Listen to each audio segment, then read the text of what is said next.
अस्सलाम वालेकुम नाजरीन, मैं हूं हकीम शाहिद। वेलकम करता हूं आपको अपने चैनल पर। उम्मीद करता हूं आप लोग खैरियत से होंगे। एक बार फिर एक नई वीडियो के साथ, एक नए नुस्खे के साथ आपकी खिदमत में हाजिर हूं। आज हम बात करेंगे अमराज मर्दाना के हवाले से, क्योंकि एक इसमें मुश्त ज़नी के हवाले से बहुत ज़्यादा पूछा जाता है, नुस्खा जात पूछे जाते हैं कि मुश्त ज़नी के लिए कोई नुस्खा बता दें जिससे जान छूट जाए। क्योंकि जो इस बीमारी का शिकार हो जाता है, बीमारी तो खैर इसको नहीं कहना चाहिए क्योंकि ये इंसान की खुद गलती होती है और ये गलती पे गलती किए जाता है और बहुत सारी मुश्किलात का शिकार हो जाता है। तो आज हम बात करेंगे कि इससे कैसे जान छुड़वाई जा सकती है। अब थोड़ा सा अगर इसके असबाब पर भी बात करेंगे और साथ में अलामात भी क्या ज़ाहिर हो जाती हैं, तो इस पर बात करेंगे। अब मुश्तज़नी कहते किसको हैं कि अपने जिनसी ख्वाहिशात को अपने हाथ से तस्कीन देना और अपनी जो ख्वाहिशात होती हैं उनको अपने हाथ से पूरा करना। अब अगर सबसे पहले इसके असबाब की बात करें तो फहश लिटरेचर वगैरह अब तो खैर वो चीज़ नहीं है। अगर अब हम उसकी जगह पे मोबाइल को कह लें तो बेहतर होगा, क्योंकि मोबाइल हमें हर सहूलत इस किस्म की प्रोवाइड करता है। तो एक तो इससे बचना चाहिए, गलत चीज़ें नहीं देखनी चाहिए, ना पढ़नी चाहिए। फहश फिल्में जो हैं आजकल बहुत ज़्यादा इन चीज़ों का रुझान है और नौजवान नस्ल जो है वो तबाह हो रही है, अपने आप को आग की भट्टी में डाल रही है। अगर मैं ये भी कहूँ तो गलत नहीं होगा, क्योंकि अभी उन्हें पता नहीं होता कि हमारे साथ आने वाले वक्त में क्या होने वाला है। वक्ती तौर पर वो खुद जो है बहुत ज़्यादा लज्जत उठा रहे होते हैं और उन्हें लग रहा होता है कि बस सब कुछ भी नहीं होने वाला। लेकिन इसके नुकसानात जो आगे जाके आते हैं, क्योंकि मेरा ये पेशा है, तो बहुत सारे लोग ऐसे मेरे पास आते हैं जो यहाँ तक कहते हैं कि हम ख़ुदकुशी कर लेंगे, हम घर छोड़ के भाग जाएंगे, हम शादी नहीं करेंगे। इस किस्म की कंडीशंस आ जाती हैं।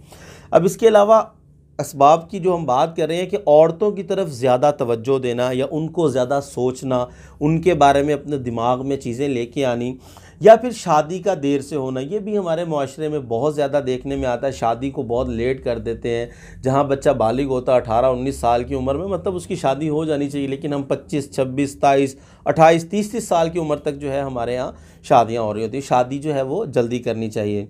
इसके अलावा जो लोग ज़्यादा तन्हाई में रहते हैं वो इस मर्ज़ का शिकार हो जाते हैं। और यहाँ आपको एक और बात बताता चलूँ कि हम और अक्सर व बेशतर ये समझते हैं कि इस मर्ज़ का शिकार सिर्फ मर्द हजरात होते हैं, तो ऐसा बिल्कुल नहीं होता। ख़वातीन भी इस मर्ज़ का शिकार हो जाती हैं। मैं ज़्यादा लंबी चौड़ी तशरीह नहीं करूँगा, क्योंकि फिर वीडियो जो है बहुत सारे लोग देखते हैं, कुछ ख़वातीन भी देखती हैं, तो गैर मुनासिब हो जाता है। बहरहाल मर्द और औरत दोनों इस मर्ज़ का शिकार होते हैं। आज का हमारा नुस्खा भी इन दोनों के लिए ही होगा।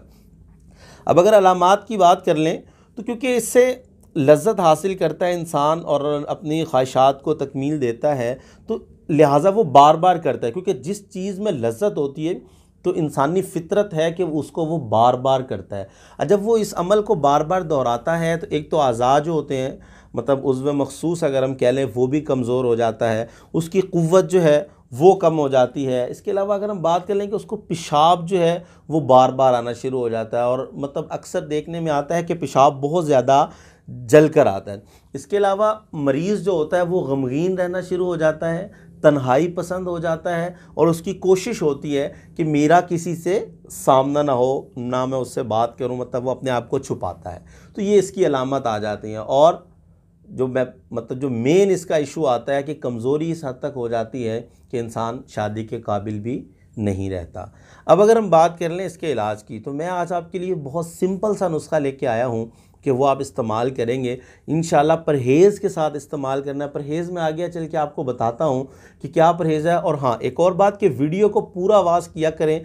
5, 6, 7 मिनट तक की वीडियो होती है, कोई ज़्यादा मैं आप लोगों का टाइम नहीं लेता, लेकिन उसमें आप लोगों का फ़ायदा होता है। आप नुस्खा नोट करते हैं और भाग जाते हैं वीडियो से, तो ऐसा ना किया करें। पूरी वीडियो को एंड तक देखा करें, क्योंकि बहुत सारी बातें एंड में होती हैं। तो आपको नुस्खा की तरफ लिए चलेंगे, लेकिन उससे पहले अगर अभी तक चैनल को सब्सक्राइब नहीं किया तो सब्सक्राइब कीजिए, बेल आइकन को प्रेस कीजिए, ताकि मेरी हर नए आने वाली वीडियो आपको मिलती रहे।